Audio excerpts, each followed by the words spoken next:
নমস্কার বন্ধুরা, আজকে আলোচনা করব পেসমেকার নিয়ে। পেসমেকার ঈশ্বর আমাদেরকে একটা দিয়ে দিয়েছেন, সেটার নাম হচ্ছে এসএ নোড বা সাইনো এট্রিয়াল নোড। এইটা ইলেকট্রিক্যাল ইম্পালস আমাদের হার্টের মধ্যে পাঠায় এবং পাঠানোর পর হার্টটা কন্ট্রাক্ট করে, পাম্প করে ব্লাডকে সারা শরীরে পাঠায়।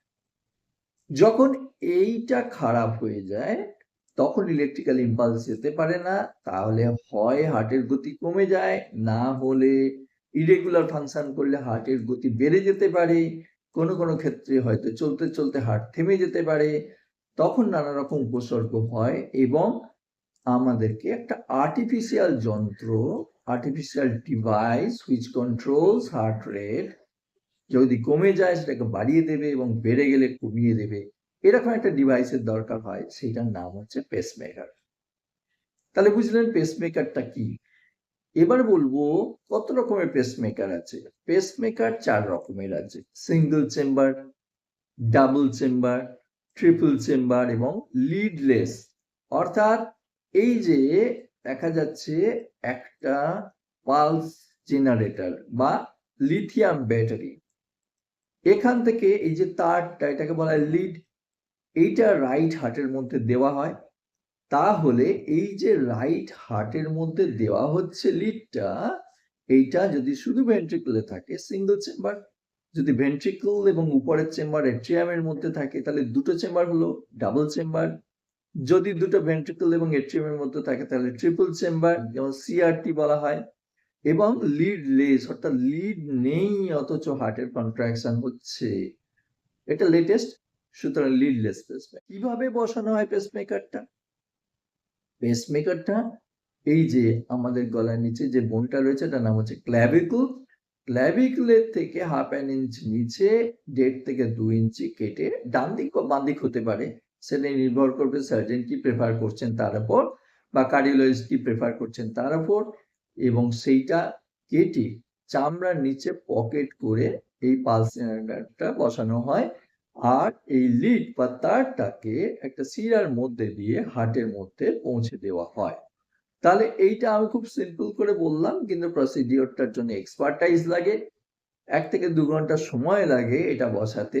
খুব ভালোভাবে মেটিকুলাসলি যদি করা হয় যাতে কমপ্লিকেশনস এড়ানো যায়। সুতরাং এই হলো পদ্ধতি পেসমেকার বসানোর। এবার বলবো কি কি সতর্কতা অবলম্বন করতে হয়। অনেকেই আছেন, বাবার তো বয়স হয়ে গেছে 90 বছর, কি করে কেন পেসমেকার বসাবো। দেখুন, কে কতদিন অ্যাক্টিভলি থাকবেন একমাত্র ঈশ্বর বলতে পারেন।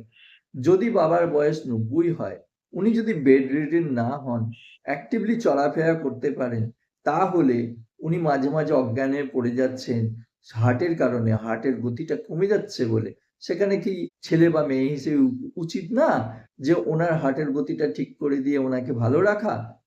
সুতরাং একটা পেসমেকার বসিয়ে নিতে ওনার কোনো কষ্টই হবে না এবং উনি এটা যথেষ্ট ভালোভাবে হার্টের মধ্যে নিয়ে লিডটাকে এবং পেসমেকারটাকে বসিয়ে নিয়ে আরামসে আরো বেশ কিছু বছর বেঁচে যেতে পারবেন।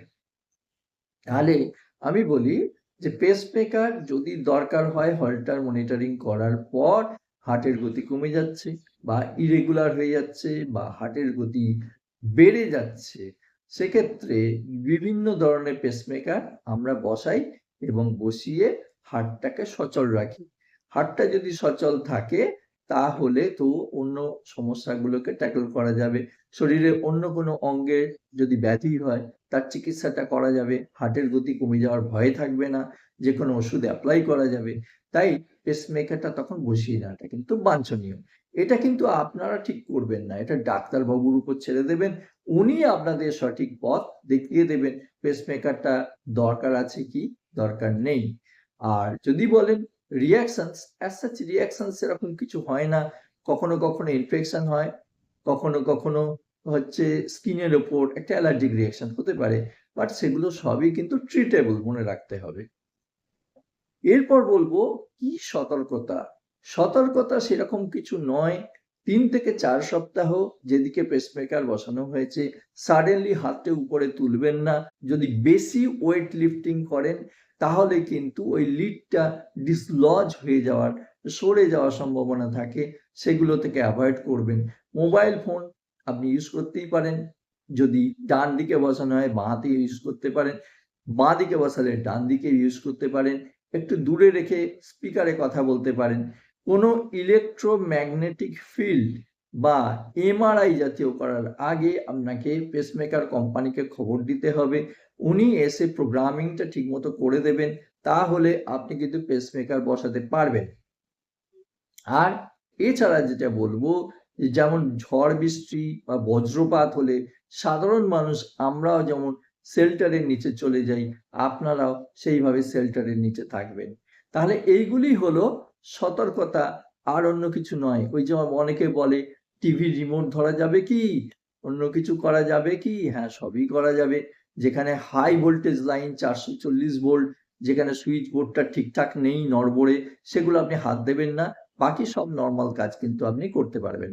তাহলে দেখুন পেসমেকার কি, কেন বসানো হয়, কোথায় বসানো হয়, কিভাবে বসানো হয়, তার সতর্কতা এবং কি ধরনের পেসমেকার সবগুলোই আপনাদেরকে আমি বলে দিলাম।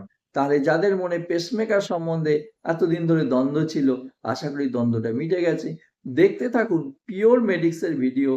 আমরা পিওর মেডিক্সে নানান রকম অসুস্থতা এবং কমন যে মানুষের প্রশ্নগুলি থাকে সেইগুলো নিয়ে ভিডিও বানাই। আশা করি আপনাদের ভালো লাগবে বা লাগছে। সাবস্ক্রাইব করুন চ্যানেলটা, দেখতে থাকুন পিওর মেডিক্স। আর আমাদের যে ইমেল অ্যাড্রেস আছে, যদি আপনার কোনো প্রশ্ন থাকে তাতে আপনারা প্রশ্নটা পাঠাতে পারেন, আমি সময় মতো উত্তর দিয়ে দেব। ভালো থাকবেন সবাই, নমস্কার।